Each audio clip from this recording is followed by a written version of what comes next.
En esta segunda parte del programa abordamos el tema político que tiene que ver con el proceso vivido en estos últimos 10 años, en esta última década, y para ello tenemos varias voces que también alimentan nuestra posibilidad de reflexionar acerca de lo que ha venido aconteciendo con Bolivia en este último tiempo. En ausencia de un sistema de partidos, pesan estas personalidades que ya han actuado en política, como Tuto Quiroga, Samuel Doria Medina, a lo largo de los últimos años, ¿no? Es decir, han estado en la elección del 2005, el 2009, el 2014, y yo creo que ya han mostrado sus posibilidades y sus limitaciones como candidatos, al menos. En el caso de Samuel Doria Medina, nosotros hicimos una propuesta para conformar un frente amplio el año 2013. 5 agrupaciones de distintas partes del país hicimos una invitación a UN y al Movimiento Sin Miedo de Juan del Granado de tratar de formar un frente amplio concebido como una institución para la democracia. Y vas a ver tú qué relevante es ese concepto hoy, ¿no? No solo un partido, una opción electoral, una alianza pasajera, sino una institución para la democracia. Es decir, una organización política formal de largo aliento, de carácter programático, que hace la construcción sistemática de opciones de reforma constitucional, de políticas públicas, en fin. En lugar de eso, es decir, intentamos hacerlo durante unos meses, Juan del Granado tomó una opción distinta, no fue parte del Frente Amplio, trató de aproximarse al movimiento demócrata social, fracasó en ese intento, fue solo al final y hasta perdieron la personería de... Fue una derrota apoteósica. Bueno, todas las encuestas mostraban que no le iba a ir bien y persistió en esa decisión. En el caso de Samuel Doria Medina, sus rendimientos creo que son decrecientes. Si vemos por el tamaño de su bancada parlamentaria, de 2005, 2009 a 2014, en vez de aumentar su bancada propia, la va encogiendo y haciéndola de una composición además cada vez menos consistente. Sí, con personajes además muy controvertidos, ¿no? Y hasta folclóricos. Algunos de ellos lo primero que hacen se declaran independientes, lo critican al propio Samuel Doria Medina por decisiones internas. Es decir, no es pues propiamente un partido, ¿no? Volvemos al tema de...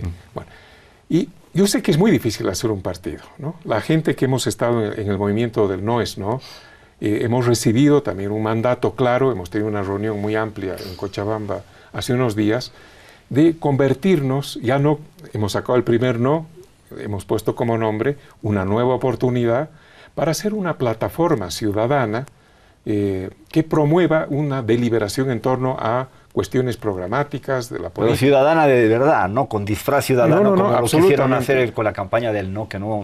Bueno, en el caso del no es no, fue totalmente ciudadano, ahí habían 108 personas que suscribieron la proclama inicial, ninguno de ellos tiene actualmente una militancia clara, algunos fueron militantes de distintos partidos, incluyendo del MAS, hay 8 o 9 personas importantes en ese documento que fueron incluso funcionarios del actual gobierno, pero que pasaron a la disidencia. Entonces, es una situación muy precaria que hay que ver por dónde se comienza a reconstruir, o a construir más bien, no reconstruir, a construir un sistema político más formal. Y yo creo que ahí el desafío más grande es la renovación programática de liderazgos y de formas de trabajo político, ¿no? El riesgo es que caigamos en lo que ha caído el Perú después de Fujimori, ¿no? Que en ausencia de un sistema político formal, en cada elección aparece un outsider, ¿no? Que revoluciona el campo político, pero no, detrás de eso no hay ninguna construcción institucional de largo plazo, en fin. Entonces, aunque no tengamos un resultado electoral muy potente, creo que una parte de la ciudadanía debe tomar en sus manos esta tarea de una construcción más sistemática, de opciones de más largo plazo, más consistentes en lo programático. Creo que es interesante contrastarlo con lo que pasó en las elecciones municipales de hace relativamente poco, ¿no? El 2014. En las elecciones municipales se vio en bastantes partes de que esta hegemonía, diríamos, rural del MAS se había perdido. Por ejemplo, en Jesús de Machaca, ¿no? Y era porque se nombró quizás alcaldes que eran demasiado militantemente masistas, Es decir, que se preocupaba un poco de satisfacer las necesidades locales que tenía la población. Esto pasó en mi propio pueblo de Jesús de Machaca, ¿no?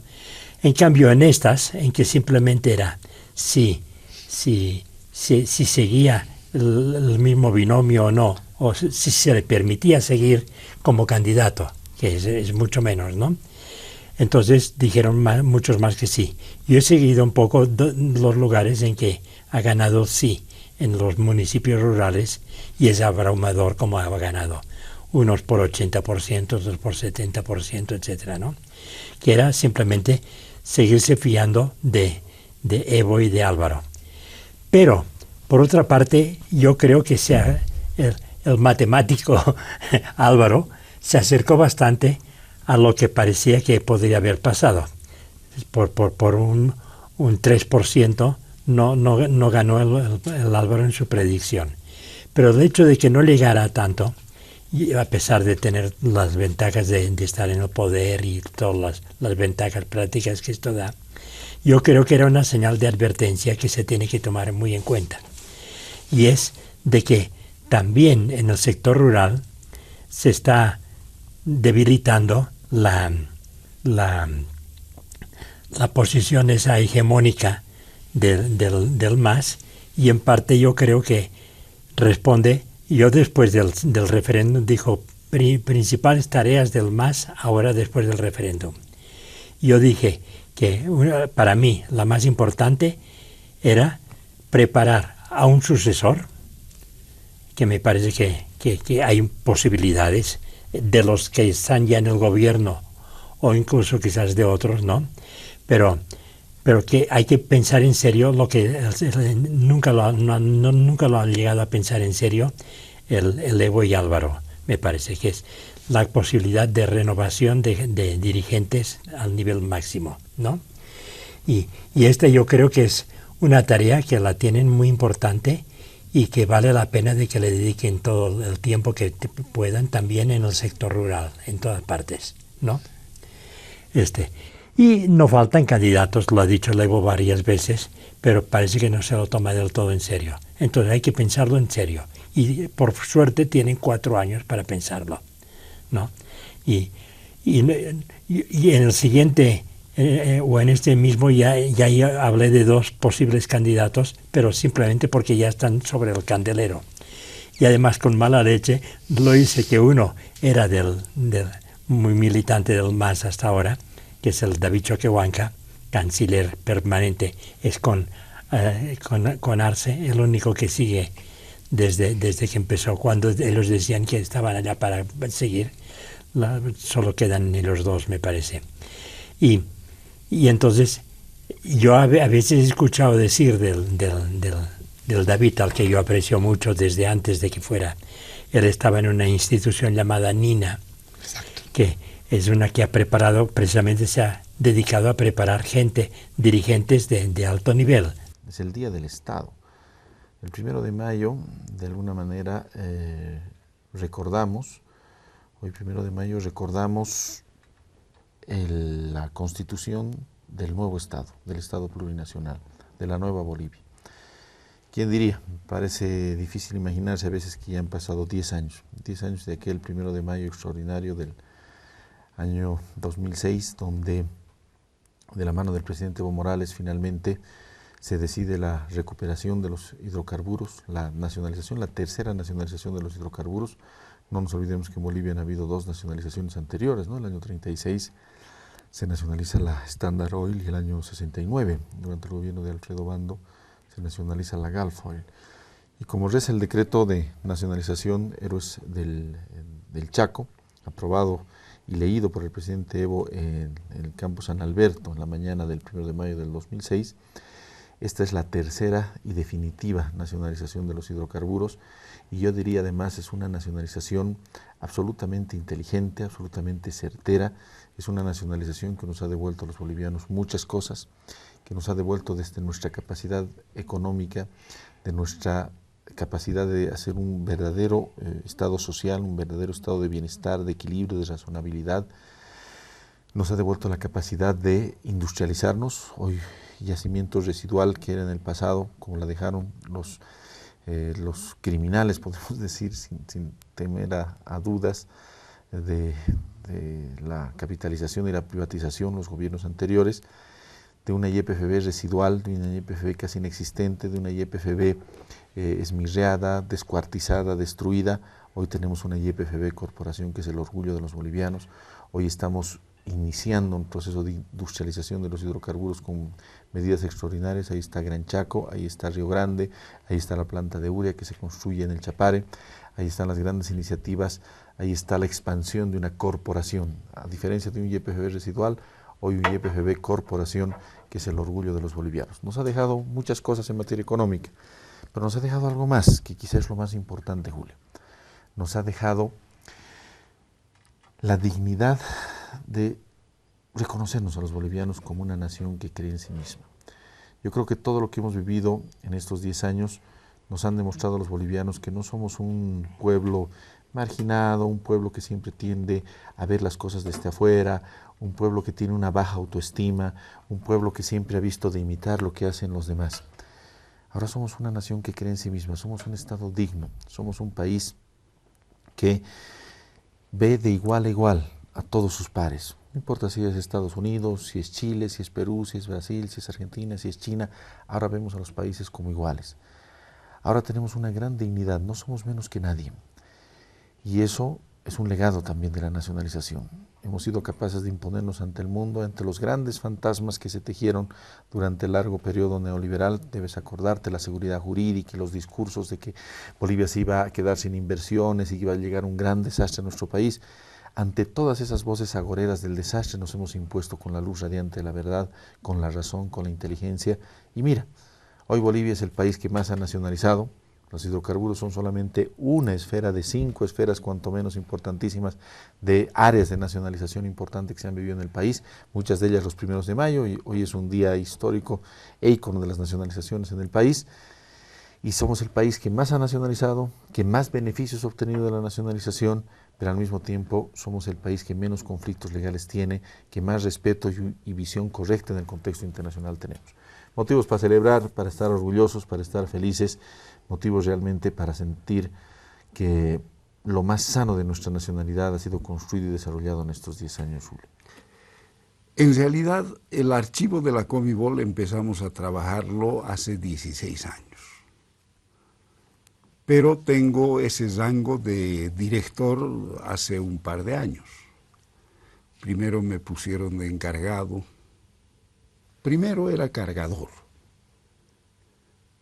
Después, encargado. Me ascendieron a jefe y ahora soy director desde hace un año más o menos. O sea, que usted me está diciendo que se ha construido de la nada el archivo, se ha ido armando así de... En realidad el archivo de la Comibol no existía, fue destruido. Este archivo tiene antecedentes de los mejores en el país. El archivo de la Corporación Minera de Bolivia era considerado como el más importante de América. Lamentablemente, el año 1995-96, después de que cerraron las minas, el 28 de febrero de 1994, y entregaron esos yacimientos a las cooperativas mineras y a los contratos de riesgo compartido, se hizo recoger toda la documentación en camiones y se los llevó como si fuera arena al alto. Se los volqueteó allá. Y el archivo de la oficina central estaba en el sótano del edificio que ahora es el Ministerio de Desarrollo Sostenible, de Planificación, creo que es. Planificación del Desarrollo. Ya. Y ahí corrió la misma suerte. Entonces estuvo tirado ese archivo alrededor de unos entre 8 y 6 años a la intemperie. Lo primero que se hizo los papeles dañándose. No, se ha perdido yo creo que un 40% de la documentación. Y hemos dejado una cantidad pequeña como testigo para que las generaciones que vienen vean cómo fue destruido ese archivo. Pero este archivo es el único en su género. Los expertos, no nosotros, señalan que es el archivo más importante en minería del mundo. Del mundo. Del mundo. No solo de América. No, del mundo. Pero además, el más grande archivo minero empresarial que tiene el mundo. A pesar del 40% perdido. Destruido. ¿No?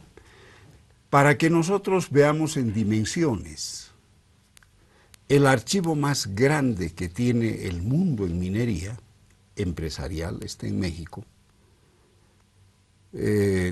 Más o menos Bolivia tiene su par en México en la minería colonial y republicana, y allá han logrado reunir, y ya no se mide por folios, por archivos, se haga un metro. Han logrado reunir allá casi 3 kilómetros, ¿no? Casi 3.000 metros. Nosotros tenemos 40 kilómetros. Por eso está ubicado en 5 lugares, en el Alto, en Potosí y en Oruro. Estamos trabajando también en Catavi y en Pulacayo. Pero además hay algunas anécdotas. El Comité Cívico de Potosí se opuso a que se hiciera este archivo en el Alto. Yo fui para explicar y ellos dijeron que el archivo minero tiene que estar en Potosí. Y yo les dije que estoy de acuerdo. Estaba ahí don Edgar Balda, el director del archivo, mejor dicho, de la Casa de la Moneda. Yo le pregunté cuántos metros lineales de documentación en archivos tenía él. Él tenía 340 metros.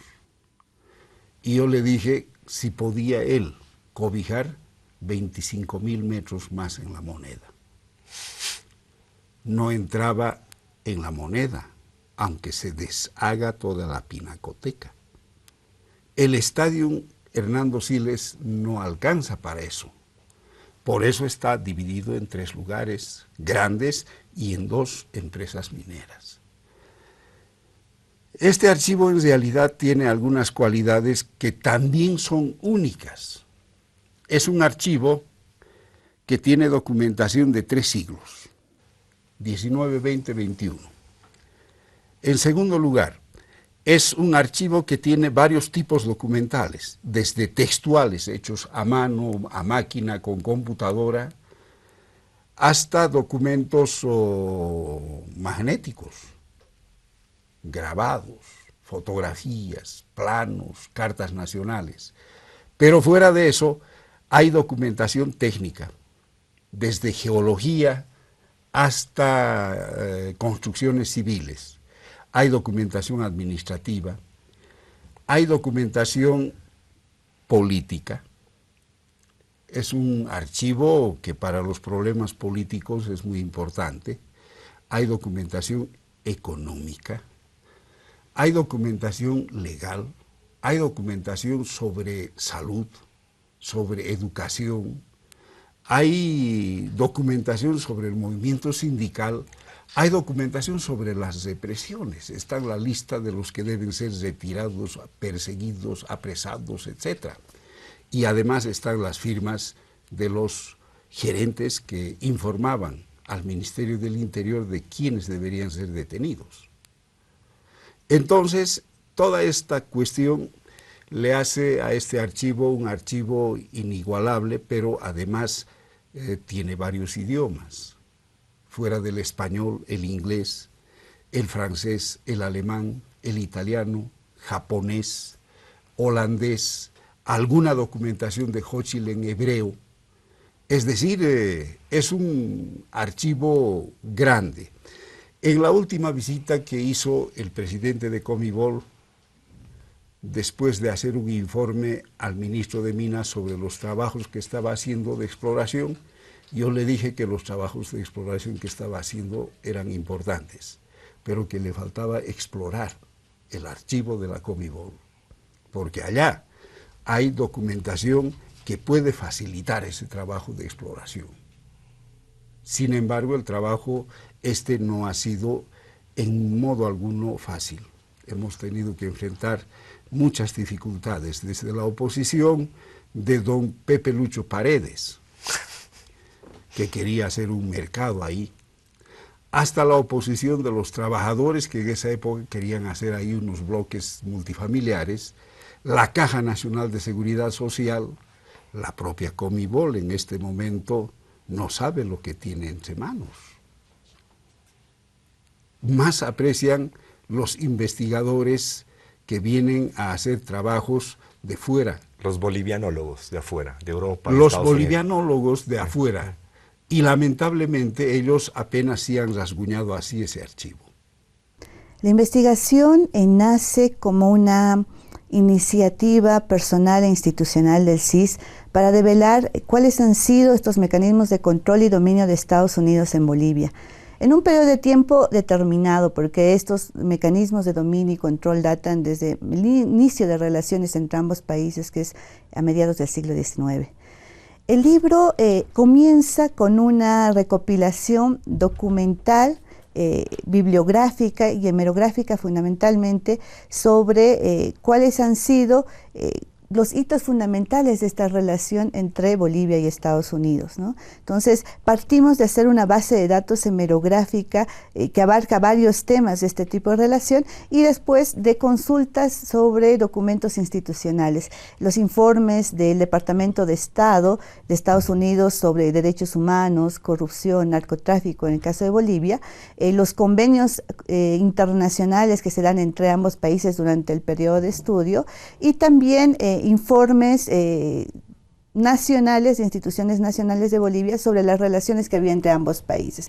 Tenemos un gran abanico de fuentes, todas oficiales, se incluye algo de Wikileaks en el libro también, pero que Wikileaks da mucho más para hablar sobre el tema, pero nace principalmente bajo este objetivo: documentar cuáles han sido estos mecanismos de control, cuáles han sido los objetivos, las políticas implementadas, los mecanismos aplicados y los resultados que se han obtenido. 1985 es el inicio del neoliberalismo y la cuarta presidencia de Paz Estenssoro, y hay un antecedente de la relación del MNR del 52, de los años 50-60, más precisamente en el gobierno de Paz Estenssoro entre el 60 y el 64, con la llegada de lo que se llamó la Alianza para el Progreso y los Cuerpos de Paz, lo que pone en evidencia que la relación de Paz Estenssoro con los Estados Unidos de América es una relación de sumisión y una relación que pasa por una apuesta histórico-política que nos dice que si hubo un gran cipayo del imperialismo norteamericano con todas las letras mayúsculas es Paz Estenssoro. Sí. Si nosotros nos remontamos a la historia, vemos que precisamente la revolución de 1952, la Revolución Nacional, tuvo como un eje articulador su estrecha relación con Estados Unidos, con los gobiernos norteamericanos, cosa que lamentablemente la historiografía no lo resalta mucho y en su real magnitud. Víctor Paz Estenssoro sale de la Revolución del 52 e inmediatamente se pone en vínculo con el gobierno de Estados Unidos, y especialmente en temas de relaciones de influencia directa con las Fuerzas Armadas, ¿no? No olvidemos que el 52 se cierra el colegio militar y el 53 se reabre a condicionamiento precisamente al gobierno de Estados Unidos para dar cooperación al gobierno de Víctor Paz Estenssoro. Entonces, estas relaciones con las Fuerzas Armadas son casi umbilicales, ¿no? El tema de la Alianza para el Progreso, el tema de las acciones de los mecanismos de cooperación a las Fuerzas Armadas y la realización de acción cívica, nutre mucho esta relación que luego termina con el golpe de Barrientos al mismo Víctor Paz Estenssoro. Es decir, Estados Unidos apoyaba tanto al gobierno de Víctor Paz Estenssoro como al gobierno de Barrientos. De ahí que una de las conclusiones que saca el libro es que lo que prima en las relaciones Bolivia y Estados Unidos es más los intereses hegemónicos que la propia democracia. Porque vemos que en todo el devenir histórico de Bolivia, el gobierno de Estados Unidos ha apoyado tanto a gobiernos democráticos como a gobiernos dictatoriales. en lo que nos da por resultado, que es muy poco esta valoración de la democracia que hacen ellos de los derechos humanos, cuando lo que prima principalmente es el dominio y control territorial, como se titula el libro. Y en una línea de continuidad, el año 71, Banzer hace acuerdo político con Paz Estenssoro y con la falange de Mario Gutiérrez, se genera el golpe de Estado, se arma el Frente Popular Nacionalista, y ahí ya la relación del político histórico de los 50-60, que es Paz Estenssoro, y el nuevo político desde las Fuerzas Armadas, que va a ser Banzer, acuerdan políticamente algo que luego se reproduce en democracia. Exactamente.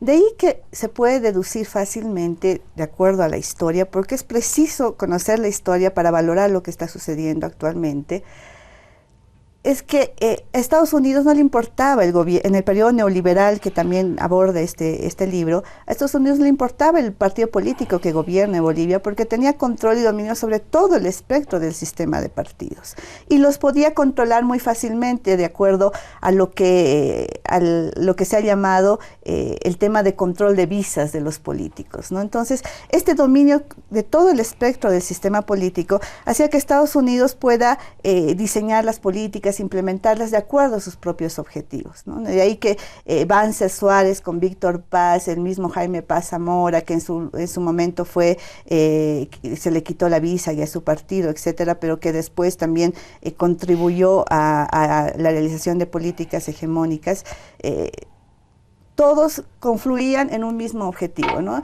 En lo económico, la implementación del modelo neoliberal; en lo político, la democracia pactada era muy funcional a la implementación del neoliberalismo. Claro, eran combinaciones circunstanciales por tiempos, por periodos presidenciales. Exacto, y en el ámbito de seguridad, la lucha contra las drogas, ¿no? Son tres tipos de políticas, en lo económico, en lo político y de seguridad, que confluyen a que Estados Unidos mantenga este control sobre el gobierno boliviano, y con resultados muy negativos para nuestro país.